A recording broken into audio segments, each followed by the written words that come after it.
నా పేరు సురేఖ రెడ్డి అండి. నేను సాధన దివ్యాంగుల సంస్థను రన్ చేస్తాను. దానికి ఫౌండర్ అండ్ డైరెక్టర్ నేను. ఈ పిల్లల గురించి సంస్థను నేను 1996లో స్టార్ట్ చేశాను. ఒక ఇద్దరు పిల్లలతో స్టార్ట్ చేసిన సంస్థ ఈరోజు ఒక 200 చిల్డ్రన్ వరకు ఇక్కడ నాచారంలో రన్ చేస్తున్నాను. ఇదే కాకుండా మాకు భువనగిరి దగ్గర టేకులసవరం విలేజ్‌లో కూడా రూరల్ ప్రాజెక్ట్‌లో కూడా ఒక 45 చిల్డ్రన్ ఉన్నారు. వీళ్ళకు మానసికంగా శారీరకంగా ఎదగలేని పిల్లలకు వాళ్ళ ఐక్యూ లెవెల్‌ని బట్టి క్లాసులు విభజించి, ఐక్యూ లెవెల్, ఏజ్‌ని బట్టి క్లాసులుగా విభజించి అన్ని క్లాసులు ఎలా నేర్పాలి, ఇండివిడ్యువల్ ఎడ్యుకేషన్ ప్రోగ్రామ్ ఐఈపీ ద్వారా నేర్పించడం జరుగుతుంది. అందరూ ఇక్కడ వీళ్ళకు నేర్పించే ఉపాధ్యాయులంతా కూడా బీఎడ్ స్పెషలైజేషన్ చేసిన వారే ఉన్నారు. అందులో physiotherapy, speech therapy, music therapy, dance therapy, yoga ప్రతి ఒక దాంట్లో వీళ్ళకు నేర్పించడం జరుగుతుంది. ఈ పిల్లలు గూడా ఎలా అంటే మనం చిన్నప్పుడు మనం గూడా ఫస్ట్ క్లాస్ నుంచి 10థ్ క్లాస్ వరకు అన్నీ చదువుకుంటూ ఉంటుంటాము. వాళ్ళకి గూడా ఒక పియర్ గ్రూపు. వాళ్ళు గూడా ఎంతో నేర్చుకోవడానికి అంటే ఇష్టపడుతూ స్కూళ్ళకు రావడము అవన్నీ ఇష్టంగా చేస్తున్నారు.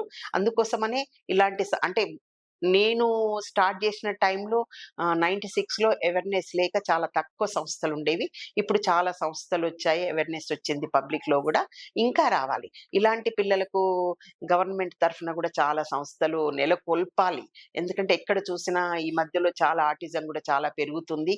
ఇలాంటి పిల్లలు ఇంకా ఎంతో వస్తున్నారు. ఇంకొకటి మన మానసిక దివ్యాంగుల కోసమే సరి అయిన గవర్నమెంట్ హాస్టల్ లేకపోవడము, మాలాంటి ఎన్‌జీఓస్ ఎంతోమంది ముందుకొచ్చి రన్ చేస్తున్నాము.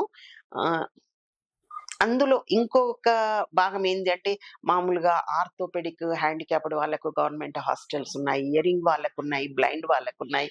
కానీ నా బిడ్డలకెందుకు లేవు అనేది నాకెప్పుడు చాలా బాధనిపిస్తుంది. ఇదే కాకుండా వీళ్ళకి ఈ స్పెషల్ ఎడ్యుకేషనే కాకుండా వొకేషనల్ ట్రైనింగ్ నేర్పించాలన్న ఉద్దేశంతో గూడా వొకేషనల్ గూడా చాలా స్టార్ట్ జేశాము. అంటే పేపర్ ప్లేట్స్ మిషన్స్, ఆహ్, ఒత్తులు తయారు చేయడము, ధూప్ స్టిక్స్ తయారు చేయడము, చిన్న బ్యాగ్స్, జూట్ బ్యాగ్స్ కుట్టించడము, ఫోటో ఫ్రేమ్స్ చేయించడము, వాళ్ళలో ఉన్న అంటే నైపుణ్యాన్ని బయటికి తీసి వాళ్ళని గూడా ఒక సెల్ఫ్ వాళ్ళ కాళ్ళ మీద నిలబడేటట్టుగా చేసి కొంతమందిని బయట జాబ్స్ గూడా ఇప్పిస్తున్నాము.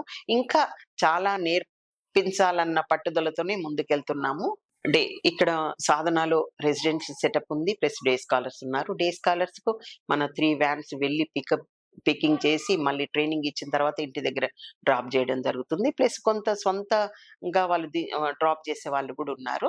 హాస్టల్‌లో ఎలా అంటే రియల్‌గా సింగిల్ పేరెంట్ అయ్యుండి, ఇద్దరు పేరెంట్స్ లేక సిబ్లింగ్స్ ఉండి, కొంతమంది పేరెంట్సే లేకున్నా వాళ్ళనే ఎక్కువ మేము ప్రిఫరెన్స్ ఇస్తాము. ఆల్‌మోస్ట్ అసలు 4 ఇయర్స్ నుంచి ఒక్క బెడ్ కూడా ఖాళీ కావట్లేదు రెసిడెన్షియల్‌గా. చాలా మంది రెసిడెన్షియలే అడుగుతున్నారు. అది చాలా బాధాకరంగా అనిపిస్తుంది. అంటే రోజు రోజుకు మనం మన లైఫ్ స్టైల్ వల్ల అంటే ఇలాంటి పిల్లలు రోజు రోజుకు కేసెస్ ఎక్కువొస్తున్నాయి. ఎందుకంటే నేను స్టార్ట్ చేసినప్పుడు ఇంత కేసెస్ ఎక్కడ లేవు. ఈరోజు మాత్రం అసలు రోజుకు 4 కేసులు మేడం మా అబ్బాయి ఇలా ఉన్నాడు, ఇలా ఉన్నాడని. ఇంకొకటి మన లైఫ్ స్టైలు కొంత మనము అంటే మారడం వల్ల మనం సరి అయిన టైంకి భోంచేయకపోవడము, లేట్ మ్యారేజెస్ వల్ల, ఇంకోటి నైట్ వర్క్ చేస్తూ డే టైమ్ పడుకోవడము, ప్రెగ్నెన్సీ టైంలో సరి అయిన అంటే కొంచెం శ్రద్ధ తీసుకోకపోవడము వల్ల చాలా ఆటిజం ఎక్కువ అవుతుంది.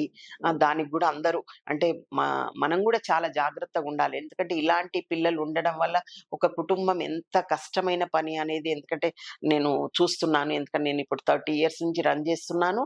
చేసినప్పుడు వీళ్ళతోనే ఉంటూ రన్ జేస్తున్నాను. ఎక్కడో ఉండి చేయడం కాదు. వీళ్ళతోనే ఏ రోజు స్టార్ట్ చేశానో ఆ రోజు నుంచి గూడా మా ఫ్యామిలీ దీనికే నేను, మా వారు చాలా వర్క్ చేస్తున్నాము. చేసినప్పుడు వాళ్ళలో ఎంత ఇంప్రూవ్‌మెంటు అంటే చాలా మందికెలా ఉంటదంటే పేరెంట్స్ రాగానే మా వాడు చదివే చదువుకుంటలేడు మేడం. మిగతా అన్నీ బావున్నాయి అని చెప్తారు. కానీ కాదు. మేమంతా ఫస్ట్ రాగానే ప్లెయిన్ పేపర్ అసెస్‌మెంట్ చేసి, ఆ అబ్బాయి ఏ స్థితిలో ఉన్నాడు, అమ్మాయి గాని, అబ్బాయి గాని, వాడికి మేమేం నేర్పించగలుగుతాము అని అట్లా అన్న తర్వాతనే నేను అడ్మిషన్ తీసుకుంటాను. ఎందుకంటే ఏదో చెప్పి వీళ్ళేదో మిరాకిల్ జరిగి చాలా బాగైపోతారు అనేది కాదు. ఎందుకంటే ఎప్పుడూ మన సూపర్విజన్ ఉండాలి. మనం ఎప్పుడు వాళ్ళకి గైడ్ చేస్తూ ఉండాలి. ఇంప్రూవ్ అవుతారు. కానీ మనలాగా మొత్తం నార్మల్ కారు. కానీ as possible possible as normal కావడానికి మన సాధన ప్రయత్నం చేస్తుంది. ప్లస్ అన్ని వృత్తి విద్యలలో గూడా ఎంత మైల్డ్ మోడరేట్ వాళ్ళకు కొన్ని కేటగిరీస్‌లలో వీళ్ళకి శిక్షణ ఇచ్చి, వాళ్ళను గూడా వాళ్ళ కాళ్ళ మీద వాళ్ళు నిలబడేటట్టుగా చేయడానికి మేము ముందు ప్రయత్నం చేస్తున్నామండి. ఇంకా వీళ్ళ ఉన్న ప్రతి యాక్టివిటీ ఎట్లా అంటే, వీళ్ళకి ఇది రాదు, అది రాదు అనకుండా డాన్స్‌లో ప్రోత్సహిస్తున్నాము, స్పోర్ట్స్‌లో మ్యూజిక్‌లో ప్రోత్సహిస్తున్నాము. ప్రతి గార్డెనింగ్ కూడా ఇక్కడ మేము చేస్తున్నాము. అంటే ఇది అని కాకుండా ప్రతి యాక్టివిటీలో చేస్తున్నాం. ఔటింగ్స్ తీసుకెళ్తాము పిల్లలను. చాలా అంటే వాళ్ళని గూడా నార్మల్ లాగానే చూస్తూ ముందుకు తీసుకెళ్తున్నాము. నేను పేరెంట్స్‌కి గాని, ఎవరికి కానీ చెప్పేదేందంటే వాళ్ళను తక్కువగా చూడకుండా మనలాగానే చూస్తూ కొంచెం ప్రోత్సహించి వాళ్ళలో ఉన్న స్కిల్‌ను డెవలప్ చేయాలన్నది మా ఆలోచన అండి. మీరు గూడా అందరూ అట్లా సహకరించి ఈ బిడ్డలకు ముందుకు అంటే మనమందరం కలిస్తేనే గదా! ఒక్కరి నుంచి కాదిది. మా టీచర్స్ గాని, కేర్ టేకర్స్ గాని, ఆయాస్ గాని అందరము ఇక్కడున్న స్టాఫ్ అందరూ ప్లస్ పేరెంట్స్ గూడా.